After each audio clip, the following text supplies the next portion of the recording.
Oi. Hoje a gente tem, assim, muita novidade para contar para vocês. Nós estamos muito felizes por começar a primeira live deste grupo, do Grupo TO em Geronto. Eu vou contar rapidamente para quem ainda não faz parte. Juju entrou, que bom. Eu vou contar rapidamente para quem ainda não faz parte do grupo e quiser fazer, e para quem não conhece a história, tá? Em 2018 eu montei os primeiros grupos de TO em Geronto, e sempre com o objetivo de agregar, de trazer mais gente para a nossa profissão, para trazer mais conhecimento para as pessoas, para que todas as pessoas tivessem acesso ao conhecimento e tivessem acesso às nossas formas de atuação, tá? E agora que a gente já tem os grupos em 11 estados, com mais de 300 TOs, e todas as informações são compartilhadas entre os grupos já estão meio que andando sozinhos, é uma delícia de ver. Nossa, gente, eu estou assim, imensamente satisfeita, feliz da vida com isso, e agora nós vamos partir para o reconhecimento da sociedade. Nós queremos que a sociedade nos reconheça como os profissionais que são os prescritores de atividades em terapia ocupacional, não, na área da saúde, né? Vamos falar certo, ok? Somos os únicos, né, Vivi? Que podemos fazer isso. E que podemos fazer isso, né?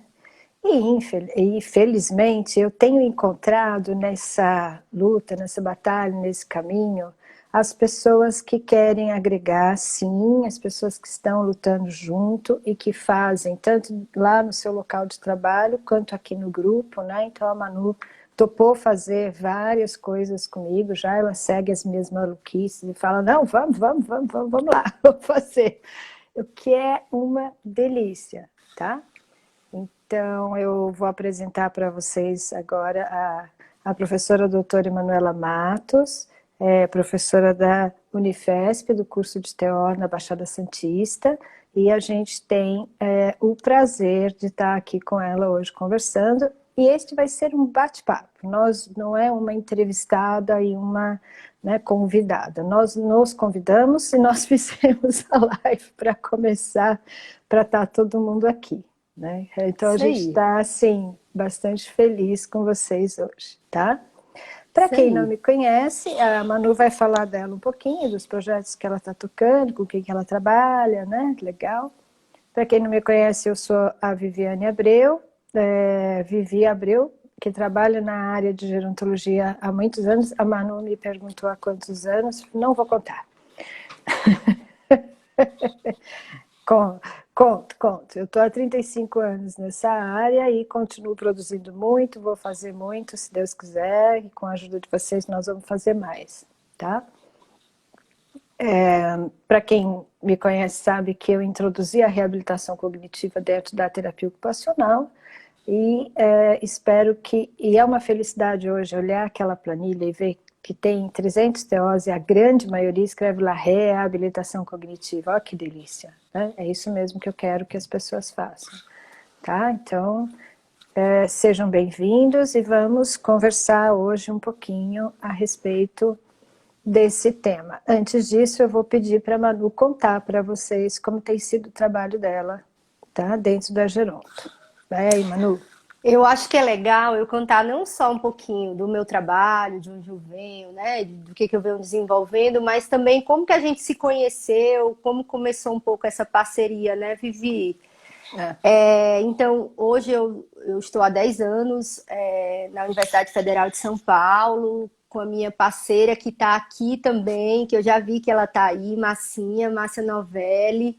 A gente divide a área de envelhecimento no curso de terapia ocupacional aí há 10 anos. E a gente tem feito muita coisa lá, porque a gente, quando eu entrei na Unifesp, a Márcia já tinha fundado, né, construído o serviço de atenção em demência.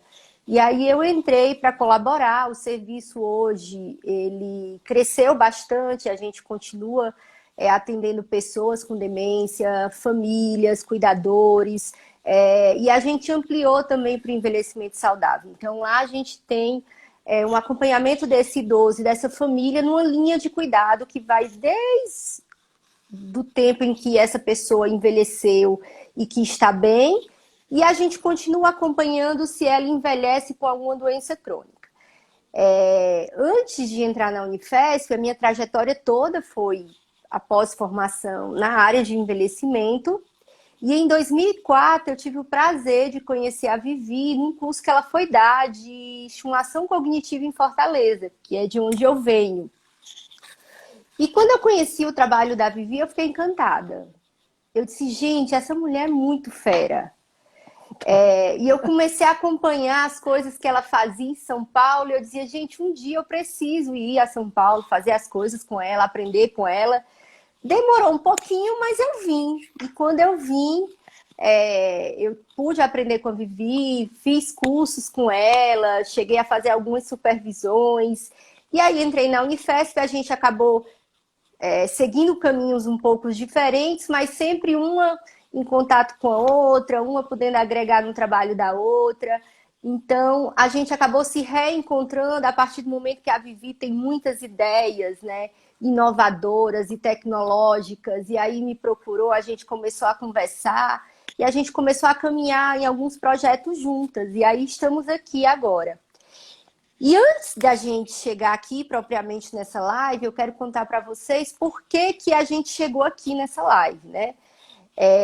Eu tenho escutado as pessoas agora vivendo nesse momento da pandemia, principalmente terapeutas ocupacionais, referindo o quanto a gente está tendo que correr atrás do prejuízo, principalmente em relação ao desenvolvimento tecnológico, porque a gente não deu conta de fazer isso antes, né? Eu até ouvi algumas pessoas falando assim, se a gente soubesse que a gente ia chegar nesse momento, nesse cenário, a gente tinha buscado aprender mais, fazer cursos, ficar mais informatizado, mais tecnológico, mas a gente não teve tempo, então a gente teve que fazer isso muito rapidamente.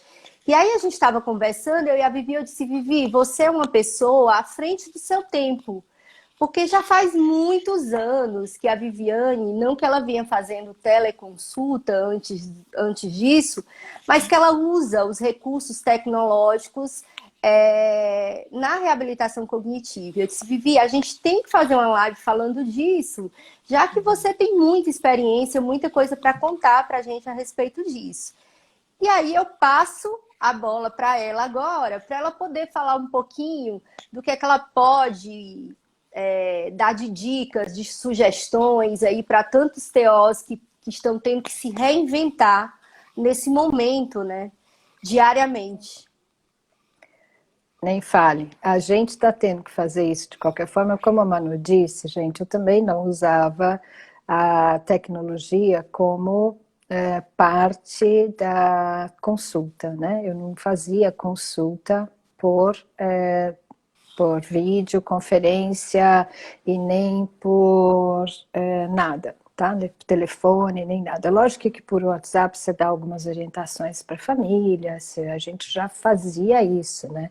Então, todos nós estamos nessa luta aí, né? Eu sempre usei muito tecnologia, tá? Eu uso o iPad há 10 anos e uso o iPad há 10 anos com os pacientes. E aí a gente tem uma facilidade em colocar o paciente em contato com a tecnologia, porque ele já está acostumado a ver essa tecnologia, tá? A primeira coisa é essa. A segunda é que assim, mas você usa quando? Onde? Como é que é? Eu uso para tudo que vocês imaginarem. Eu uso a tecnologia. Hoje eu já tenho 2 pacientes, por exemplo, fazendo uso de assistente pessoal. Isso aqui é uma Alexa, ela está desligada porque senão ela vai conversar no meio, né?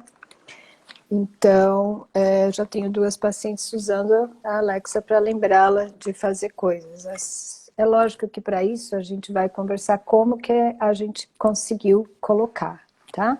Então tem sido mesmo um desafio, como disse a Alice, ali um desafio muito positivo, e os pacientes estão gostando também, sabe por quê? Eles não querem ficar de fora, né? Eles não querem ficar de fora.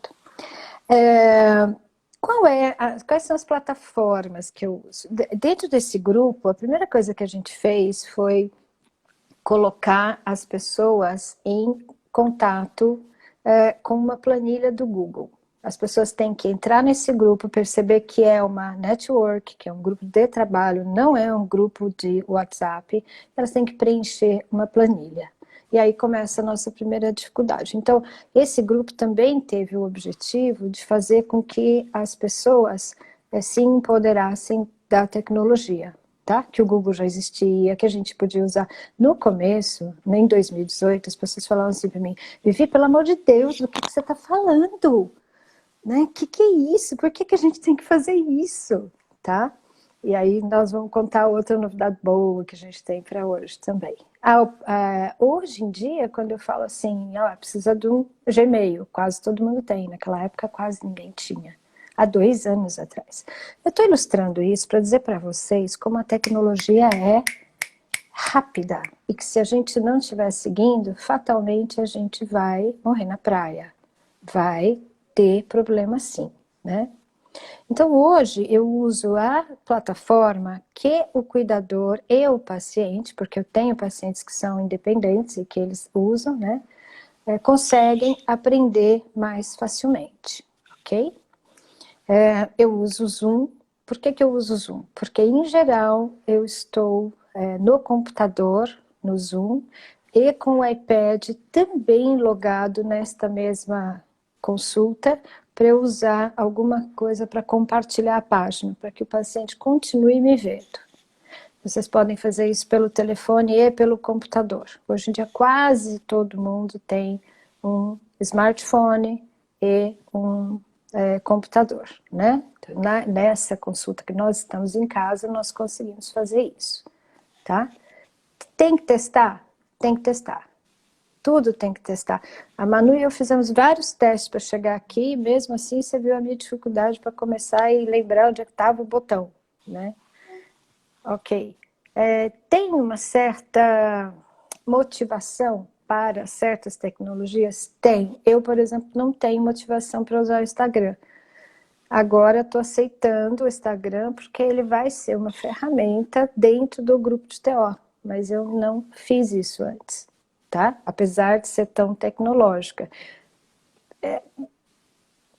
Sei lá por quê, tá vendo como é que funciona a tecnologia? É assim mesmo, então, é pelo gosto, é pela empatia, é pela motivação que você tem para aquilo.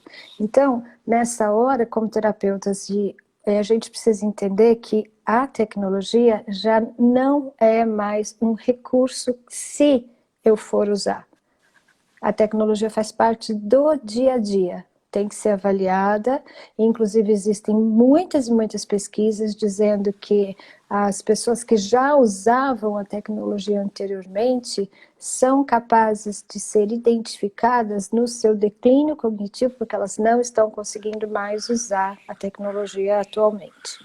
O seu computador, ler seu e-mail, ver um extrato de banco e assim por diante. Tá? Então isso já faz parte do nosso dia a dia.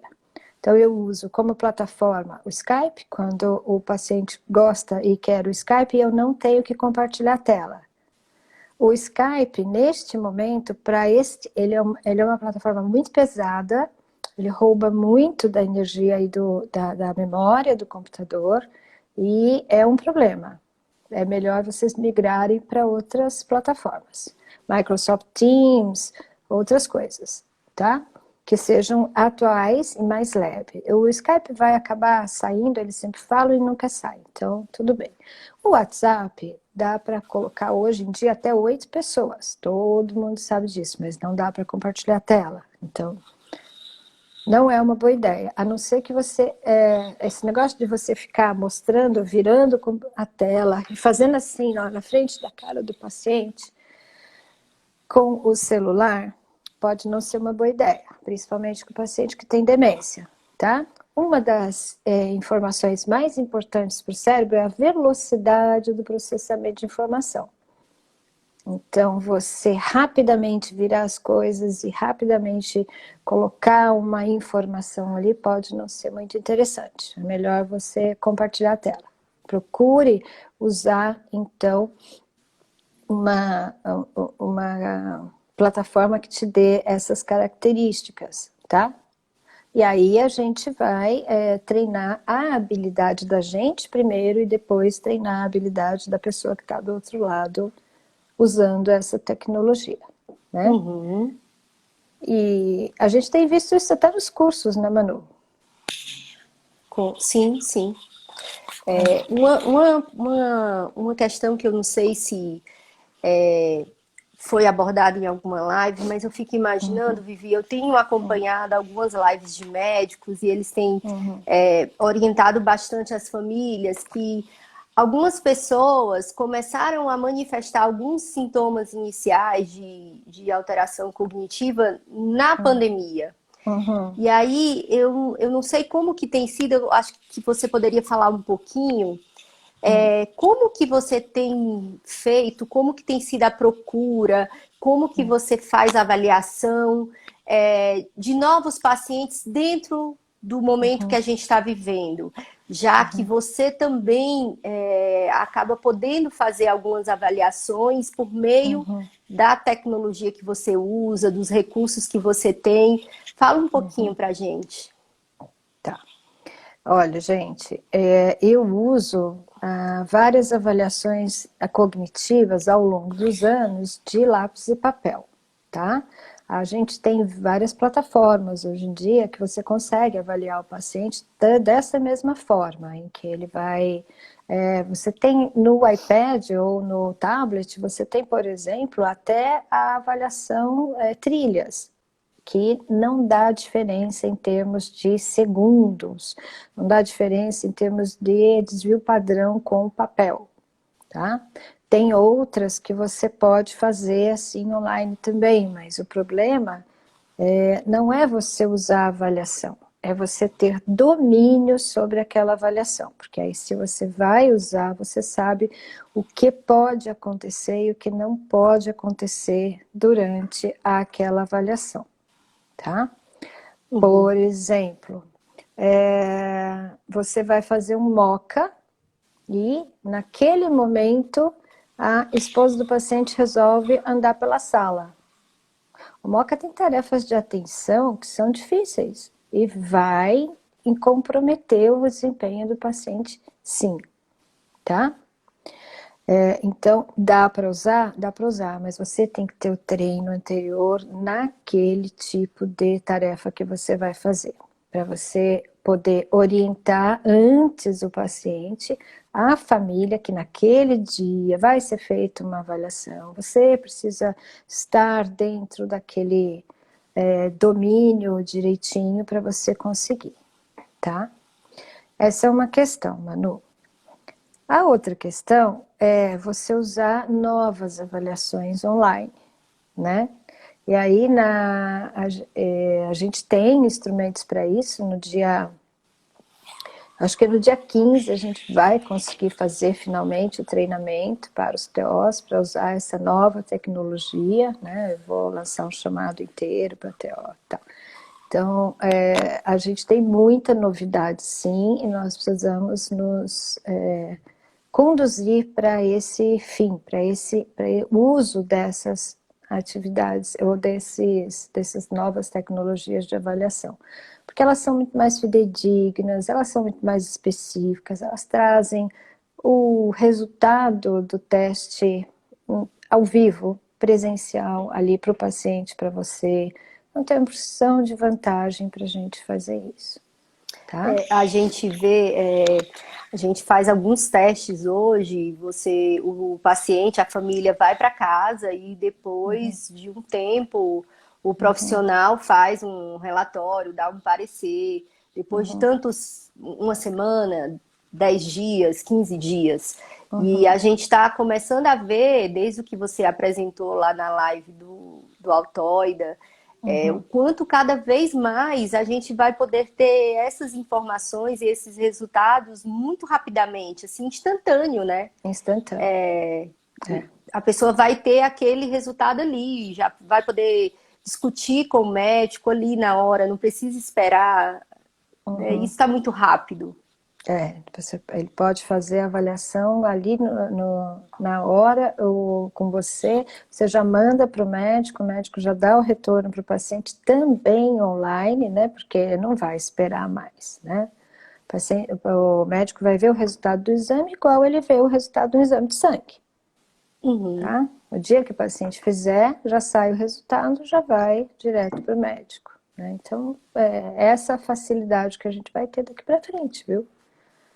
E vai facilitar muito o nosso trabalho, inclusive, também, Com né? certeza. E isso volta em benefício pro idoso, para a família, porque quanto mais rápido ele tem Uhum, um diagnóstico uhum, fechado, ele busca uma uhum. equipe para estar dando todo esse suporte, melhor ele vai ficar, melhor ele vai responder ao tratamento farmacológico, melhor essa família também vai ficar, os cuidadores, então todos saem ganhando nesse sentido, né?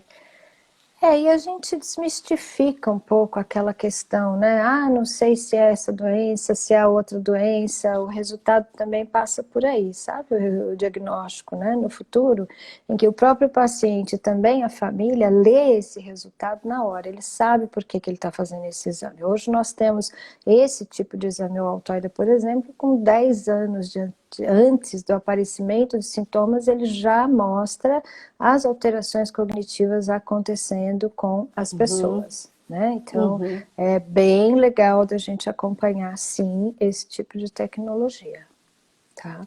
Bem certo. interessante. E esse tipo de tecnologia não vai ser importante só no nosso dia a dia, mas vai ser importante também para a pesquisa, né? Como esses testes são muito mais funcionais, porque a pessoa, o paciente, está com o dispositivo na mão, fazendo coisas, e aí o dispositivo está medindo a funcionalidade desse paciente, para a gente, em atividade, vai ser excelente. Por exemplo, alguns aplicativos já estão medindo, outros até, já estão medindo a voz da pessoa enquanto ela dirige. Tá? Então, é um paciente que já está apresentando um comprometimento cognitivo leve. Esse aplicativo, enquanto estiver ligado, ele vai gravando a voz da pessoa e pela modulação da voz ele dá um resultado se a pessoa está bem dentro daquela condição de direção, por quanto tempo ela dirigiu, o que foi que ela falou, né? Então, bem, Uhum, bem, bem legal. Tá? Bem muito bom. interessante, Eu muito acho que bom. um outro aspecto legal que a gente podia estar discutindo agora, assim, a gente sabe que a TO, ela atua nos diversos níveis de atenção, mas dentro da Geronto, acho que tem um grande número de TOs atuando muito no atendimento domiciliar, em clínicas. A gente sabe que o ambiente ideal para o atendimento ao idoso, principalmente com demência, é o domicílio. Mas quando a gente faz isso em um outro espaço, a gente tenta também ter informações a respeito desse ambiente do domicílio e dos outros que ele circula, que ele utiliza. Uhum. E eu queria que você falasse um pouquinho agora. Eu imagino que para muitos TOs, uma das grandes dificuldades desse momento que a gente está vivendo é também garantir o acesso à tecnologia do outro lado. Porque você, enquanto terapeuta ocupacional, você pode se instrumentalizar, buscar, acessar, mas como eu posso fazer ou garantir que eu consiga chegar do outro lado no meio virtual? Uhum. E aí a gente tem visto também muitas coisas, muitas discussões a respeito da nossa qualidade de internet, da qualidade dos aparelhos que a gente usa, os nossos pacientes usam. Às vezes, o paciente que não tem aparelho, que não tem disponível. Então, são tantas O idoso que questões. ganha o aparelho antigo, né, da família. Isso é muito comum dos idosos, né? Os filhos vão É, trocando os aparelhos, ficando com os é, aparelhos mais modernos e vão cedendo é, os antigos aham. para os pais. Então, eu queria que você Uhum, pudesse falar um pouquinho agora dessas uhum, facilidades e dificuldades e uhum. como que você tenta manejar isso no teu dia a dia, Tá. quando essas situações acontecem. A Manu falou de várias situações aí, né? Uma delas é quando a família resolve, eu insisto muito para que o paciente, mesmo com demência moderada, tenha uma tecnologia à disposição dele. Ah, mas ele vai usar pouco. Vai usar pouco, mas ele tem direito de entrar na realidade igual a todo mundo. Ah, mas se eu deixar só aqui para ela, ela vai procurar coisas, vai confundir e tal. Olha, eu trabalho com orientação para a realidade. A pessoa sabe que ela mexia, sabe que ela é. Se ela quiser, ela tem o direito. Não é porque ela está com um problema de saúde que ela não tem direito ao uso das novidades ou das coisas que ela já usava, o próprio Uhum. computador, o iPad e assim por diante. Essa é uma condição.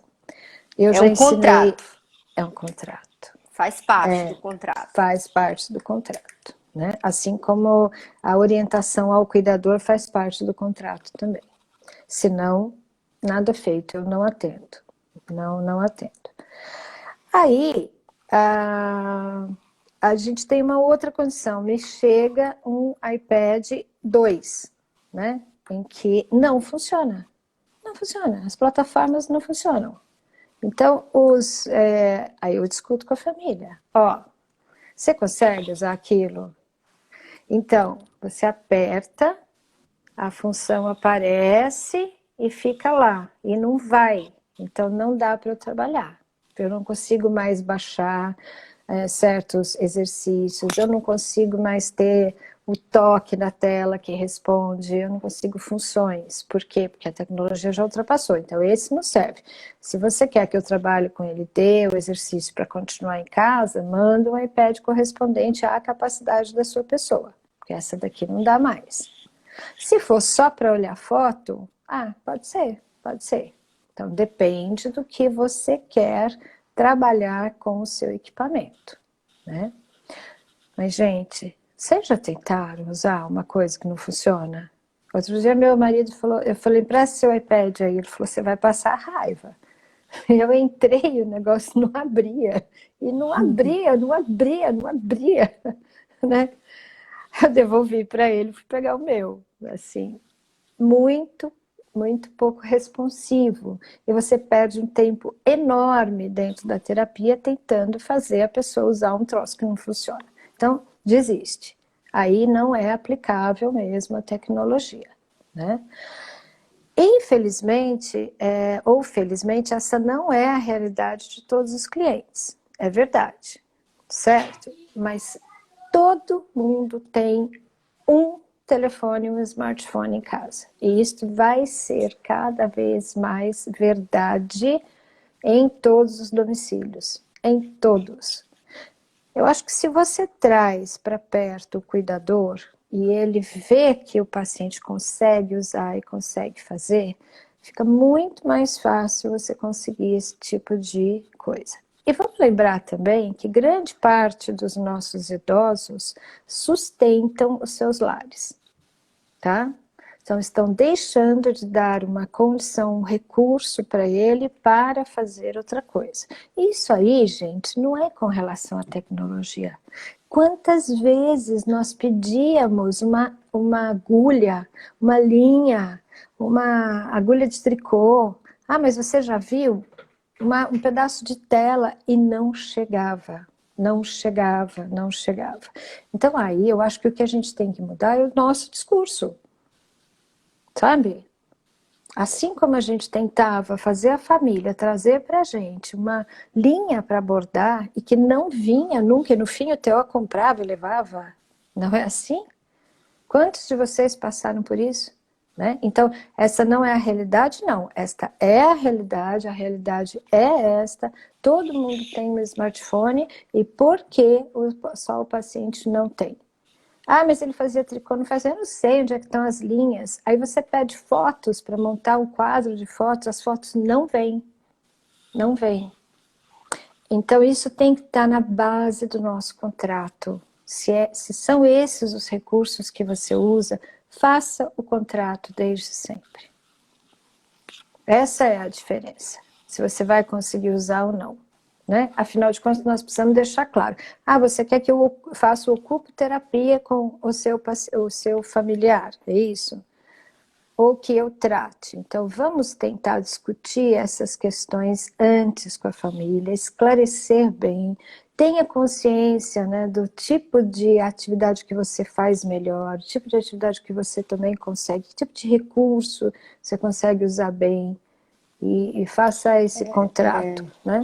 Uma coisa que é interessante da gente reforçar um pouco, a gente fala muito, pelo menos a gente, eu e Márcia Novelli, lá na Unifesp, junto com os alunos, a gente dá recursos terapêuticos e a gente ensina análise de atividade, né? Então, a gente acha super importante, qualquer que seja o público-alvo da nossa terapia, é um referencial teórico importante para mim, pessoalmente. Mas eu queria reforçar isso, Vivi, porque eu acredito que dentro do meio virtual, para muitas pessoas, é muito fácil você fazer um atendimento virtual. Você chega, tem o seu smartphone, o seu computador, você liga, o paciente atende, você faz alguma coisa, se a internet cair, a gente vai tentando, ou eu não fiz uma prévia para ver o que eu ia fazer. E eu acho que é importante também a gente demarcar o território disso, né? Eu preciso fazer uma análise de como que isso vai funcionar na prática. Não é porque é virtual que não merece mais atenção, porque na verdade a gente dedica ainda mais tempo preparando as atividades que você vai fazer dentro de um contexto virtual. Se uma coisa não dá certo, você tem que partir para outra. Se o celular não funciona, você tem um iPad. Qual o plano B? E também saber avaliar certas coisas. Eu estava ontem fazendo uma tarefa com o paciente e a esposa dele resolveu, na mesma sala, falar ao telefone, na maior altura, resolvendo um problema que ela estava bem nervosa, né? E aí eu combinei com ele que nós faríamos atividades que demandassem pouca atenção naquele momento, porque ia ser difícil ele controlar a atenção, já que ela estava ali fazendo aquela coisa. Ele riu e falou, tá bem, tá? Mas tem uma coisinha que eu queria ensinar só para vocês que estão aqui hoje, tá? Eu já pedi para os pacientes usarem fones de ouvido, ok? Então, os pacientes têm usado fones de ouvido para fazer a sessão, tá? Quando eles estão sozinhos, essencialmente, e quando está com o cuidador está no outro computador, mas está assistindo também, mas tá lá no iPad dele, tá lá no celular dele, tá lá no outro lugar, tá? Se ele tiver a oportunidade. Senão, não é preciso usar isso aqui, porque o cuidador estará sentado ao lado, estará participando muito bem. Mas se o cuidador não estiver sentado, bonitinho, no processo, naquele momento, o paciente estará de fone de ouvido. Por que isso? Primeiro, elimina algum som, sim. 2, o som chega mais depressa, o processamento é mais rápido, tá? Então, chega mais depressa lá, ok? E, ao mesmo tempo, a gente também é projetado ou modelado para seguir algumas informações visuais, lógico. Quando você vê uma outra pessoa já, hoje em dia, com fone de ouvido na frente de uma tela, você passa quietinho, assim, ao longo do lugar? Ou você vai falar enquanto a pessoa está com o fone de ouvido ali? Então, isso também modela o comportamento de quem está por perto, tá? Isso facilita bastante, tem facilitado bastante essas... E aí você tem que conhecer o processamento, como é que funciona o processamento cerebral mesmo, né? Afinal de contas, se você elimina uma dificuldade que a pessoa está tendo já de ouvir para o visual, fica muito mais próximo, né? Quando você põe aqui o seu fone de ouvido, você está muito mais próxima do que está acontecendo ali na telinha, tá? Então, isso já facilitou também. E na sua prática, Viviane, você tem observado que os cuidadores, dentro do cenário da pandemia, eles colaboram tanto no virtual quanto eles colaboram e estão presentes no presencial, no consultório? Ah, colabora. Eu tenho notado que colaboro, mesmo porque a minha metodologia de trabalho é uma colaboração. O cuidador tem que estar junto, né? O tempo todo. O tempo todo. Então, já que nós estamos numa condição em que cada vez mais o cuidador vai providenciar coisas ou situações em casa, condições em casa, então colaboro sim. É bem legal, bem legal. Vocês têm grupos também, não tem, Manu, lá? Estão fazendo os grupos virtuais? Sim. Como... Eu vou falar um pouquinho a respeito disso. A Viviane, acho que foi uma das primeiras pessoas que eu conheci, TO, que já atendia com a presença do cuidador. Era muito comum a gente conhecer TOs que trabalhavam, né, dando as orientações, informações, trabalhando com o cuidador, mas não junto com o paciente, né? Esse cuidador não participava dos atendimentos. Você chamava o cuidador para entrar no atendimento, para ter uma conversa, dividir o tempo, metade era do paciente, metade era do cuidador. E a Viviane foi uma das pessoas primeiras que eu conheci que dizia, não, o cuidador entra, ele participa dos atendimentos, todos os atendimentos. E isso é muito bacana também. Eu fico pensando na nossa realidade agora. A Viviane colocou que os que ela tem acompanhado, eles colaboram com os atendimentos, acho que ajudam a preparar o ambiente para que a sessão aconteça, a terapia aconteça, né? Eu acredito que seja fundamental, mas eu que tenho uma prática, na prática, um olhar muito mais focado também para o cuidador. Eu tenho tido essa experiência, já que eu venho trabalhando com um grupo de cuidadores lá na Unifesp, e depois que começou a quarentena, o isolamento, a gente decidiu ofertar o grupo no formato virtual também para esses cuidadores. Por quê? Porque a gente sabe que o paciente com demência, ele isolado, né, vive essas alterações de comportamento, as alterações cognitivas, elas ficam muito mais em evidência se ele não está recebendo o estímulo adequado, a orientação adequada e, consequentemente, sobrecarrega muito esses cuidadores, né? Porque tem um atravessamento muito grande de todas as atividades do dia a dia. Ele tem que... Agora, ele não pode mais fazer as atividades que são importantes para ele ainda tem que dar conta do seu familiar, do seu parente.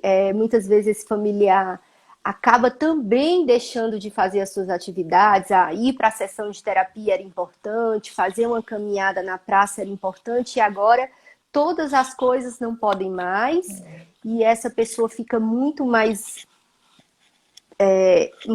tempo também nesse domicílio, então aumenta muito a chance de desenvolver. Quem não tinha começa a manifestar alteração de comportamento, quem já tinha isso se acentua. E como que fica esse cuidador, né? Nos grupos, a gente tem feito grupos virtuais, a gente tem observado que tem sido um espaço muito legítimo para eles, e aí eu não sei como que os colegas terapeutas que estão atuando na área, como que eles têm dado também suporte e apoio a esses cuidadores, porque a gente sabe que não são todos que têm acesso a grupos, né? E eu não sei também o quanto as pessoas disponibilizam esse olhar para o cuidador também enquanto paciente. A gente tem discutido muito isso no curso que a gente está dando, né? Eu e a Vivi. Então, a gente fornece, né, instrumentaliza os profissionais que estão fazendo a olhar para esse cuidador enquanto paciente também. Porque a gente não atende só o idoso, né? Vem uma caixinha completa. A demência é uma doença familiar, né? Envolve toda a família. Às vezes a gente passa muito tempo fazendo orientação, explicando que a nossa família tem que ser orientada, a família inteira. Às vezes eu oriento as famílias a dividirem os trabalhos como cuidadores, até isso, né? O cuidador primário, quem vai cuidar disso, quem vai cuidar do outro. Costumo fazer, inclusive, reuniões com os familiares, mesmo aqueles que não podem participar, depois me ligam e a gente conversa, alguma coisa a gente tenta fazer, tá? É muito importante, né? É isso mesmo, Juliana está dizendo que é muito importante os cuidadores com sintomas físicos e emocionais, né? E a gente tem que saber reconhecer isso sim, o tamanho que está o problema. E o quanto para eles também está sendo muito estressante esse momento, né?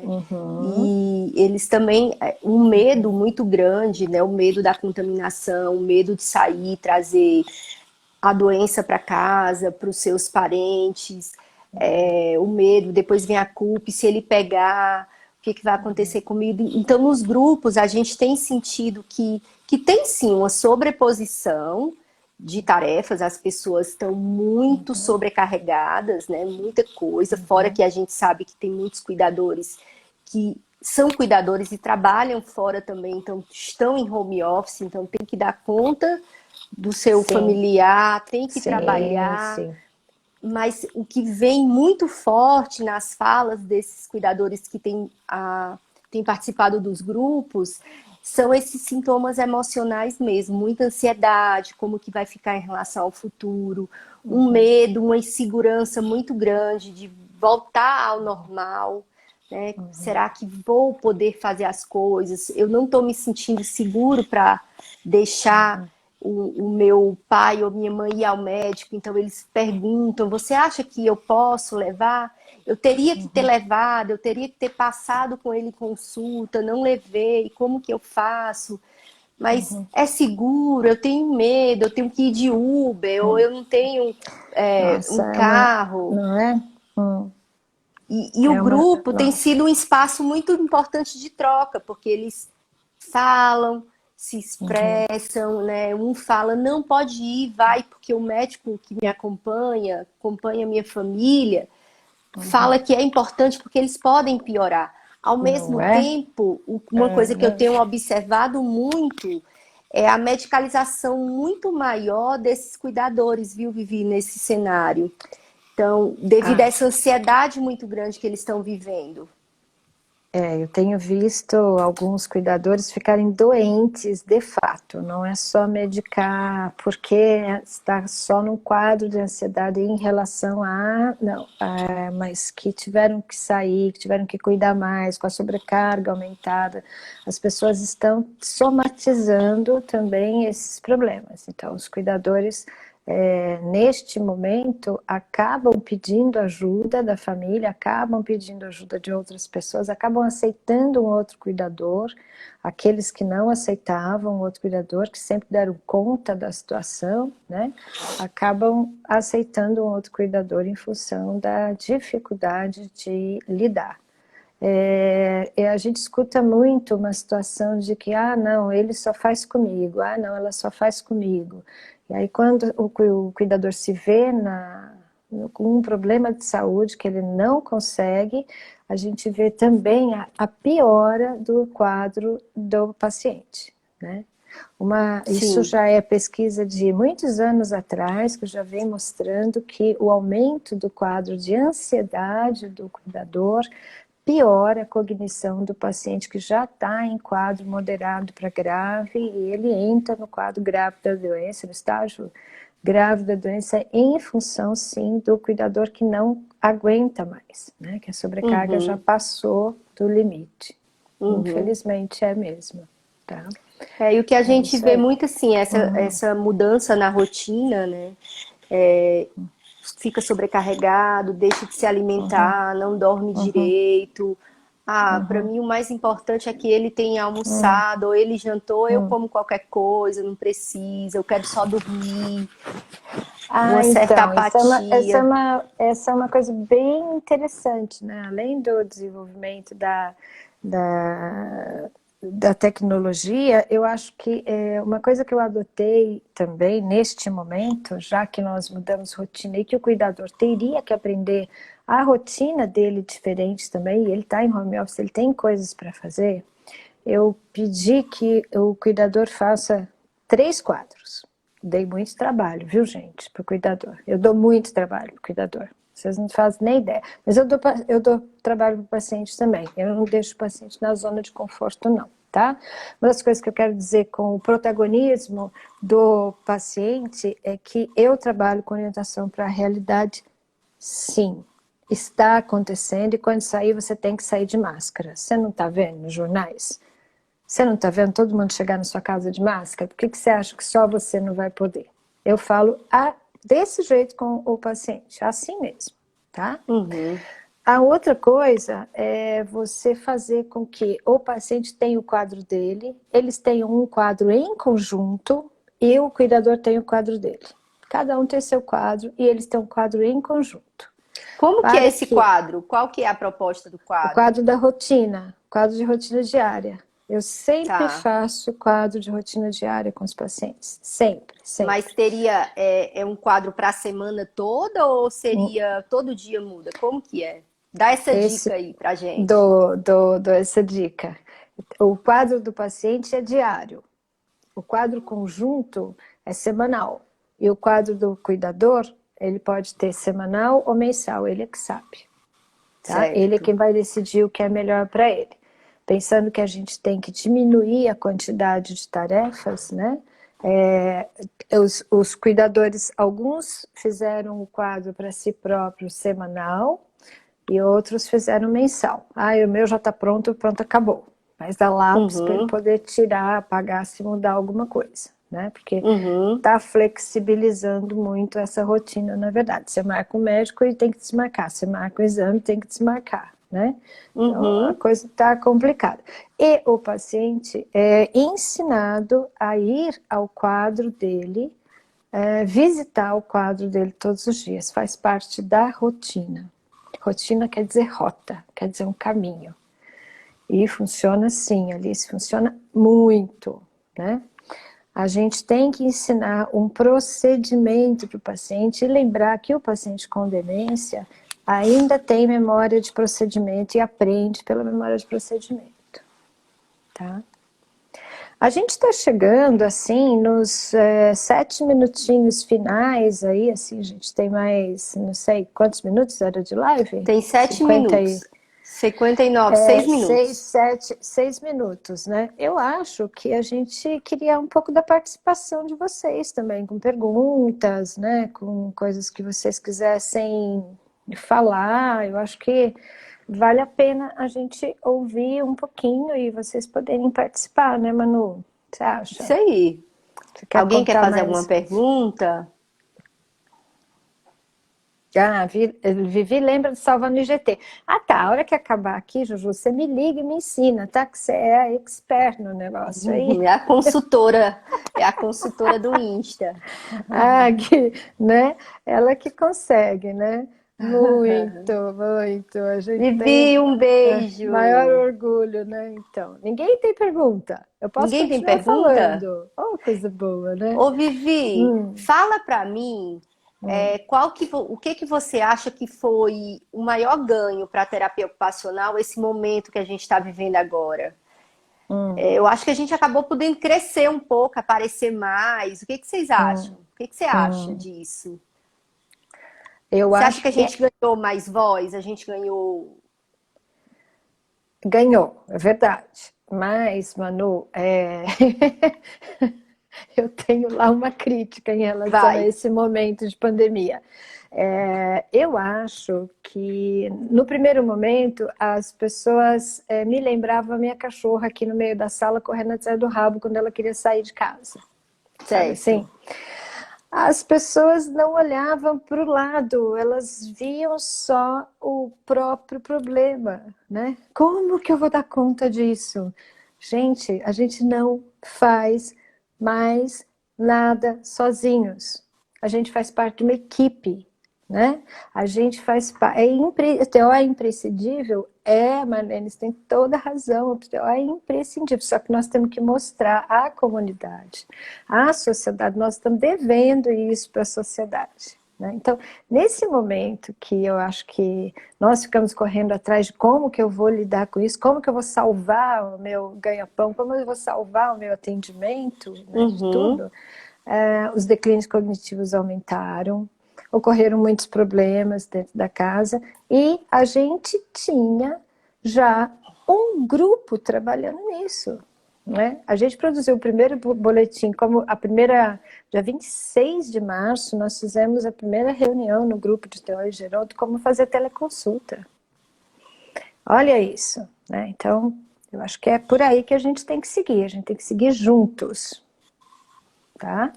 Aí Juntos. a proposta é que Uhum, o grupo de TO em Geronto, ele possa apresentar lives de pessoas de todo o Brasil, de TOs de todo o Brasil, né? Trazendo uhum, discussões interessantes para a gente, uhum, podendo ampliar e aproximar ao mesmo tempo, né? Juntar uhum. pontas, Juntar pontas, é isso. O Natanael né? fez uma pergunta importante. Desculpa, cheguei agora, pelo que entendi, o paciente tem entendimento possível desse quadro? Todo paciente tem entendimento possível. Você que tem que achar qual é o possível dele, né? Mas é você que vai limitar na atividade e no treino que vai fazer o que você quer que o paciente veja nesse quadro. E quantas informações ele consegue registrar do quadro. Qual é o span? Qual é a amplitude de atenção? Onde que está no quadro? Onde você vai pôr? No meio do quadro, do lado, em cima, embaixo? Você tem que ter avaliado o paciente, Natanael. Às vezes o que falta é isso. A gente que acha que o paciente não compreende, a família que acha que o paciente não compreende, e o paciente compreende sim, se você encontra a forma de aprendizado dele preservada. É completamente diferente. Tá? Aí Natan, um sim beijo você bem consegue. grande para você. O Natan é um fofo. É, É um filho que é um exemplo de cuidado com a mãe. que legal, que coisa Show. boa, show. Ô, Vivi, um Uhum. minuto vai estar faltando. Uhum. Eu acho que fica gravado. As pessoas podem entrar em contato com a gente. Quem quiser Uhum. aprender mais e estar com a gente no curso, a gente está com últimas vagas. Então, tem o contato da Viviane do Habilitar. Acho que tem só uma vaga agora. É, Ah, só tem mais uma. só tem, Tá, porque teve desistência. tá Tá? joia. E acho que a Que gente tem venham muito que outras, né? conversar. Isso. Nesse último minutinho, semana que vem, está no ar o nosso aplicativo do grupo TO em Geronto, tá? Vai ser muito mais fácil a gente entrar na biblioteca, todo mundo achar a Gente, gente. tá show, vale a pena alimentar. A Viviane arrasou, ela mais uma vez saiu na frente. É Eu e a isso aí. Letícia. Isso, A Letícia isso. fez muito também, viu? Muito Nossa, ela legal, fez muito bom. muito legal. Parabéns para você Então, e para Letícia, viu? nossa, nós vamos conseguir colocar, gente, vai ser muito legal. A gente espera que vocês participem muito, né? Ajudem a manter esse projeto de fazer com que a gente apareça, com que a gente tome o lugar da gente, tá? E como TOs, né? Como É. TOs mesmo, tá? Vale a pena. Legal demais. Eu quero agradecer, viu, a Manu por estar Ah, junto em toda eu essa que agradeço caminhada. também. Eu contei no final do curso passado que a Manu me fez voltar a dar cursos, né? Fazia anos que eu não fazia mais isso, e a Manu me fez voltar e, não, você tem que fazer, você tem que fazer, você tem que fazer, nós estamos fazendo por causa disso, porque a Manu insistiu. E é um Muito. privilégio meu poder também compartilhar e aprender com você, né? Tem sido muito positivo. Isso. Muito E, legal. nossa, muito legal. E eu tenho aprendido muito com a Manu também. Ela tem trazido muitas novas informações sobre cuidadores, como que isso tem chegado na gente, né? Então, a gente tem conseguido fazer uma ótima parceria. E esse Instagram agora vai contar com a ajuda da Juliana Morales também, com quem mais quiser ajudar, porque esse Instagram é para nós, esse Instagram é do grupo. E a gente quer fazer muitas outras lives com muitas outras pessoas do Brasil todo. Isso, Tá? outros TOs que tenham ideias, que tenham parceiros, que queiram convidar outros TOs para bater um papo. Acho que o espaço ele tá livre, ele tá Tá aberto, é para aberto. ser usado a favor da gente mesmo, né? Isso, é para isso mesmo, tá aí para nós, e vai ser muito, muito, muito legal, se a gente puder estar sempre de mãos dadas, sempre juntos, né? A gente está tentando trabalhar só pelo bem comum, essa é a nossa ideia. Muito bom. Né, Manu? Isso aí, vamos junto. Vamos junto, Que venham valeu! mais, que venham mais. Acho que na próxima semana a gente vai ter outra live muito legal. Acompanhem aí para saber qual que vai ser a próxima dupla. Que legal, é verdade, hein? A gente tem que deixar a próxima dupla bem... olha, eu acho que vem, hein? Maravilha. Acho que vem gente. Opa, legal. Opa, olha aí, animei agora, hein, Jana? Eu também, hein, Jana? Aí, gente, que bom. Muito obrigada pela presença de Beijo grande vocês, para viu? vocês. Se Beijo cuidem, enorme. tá? Valeu, valeu.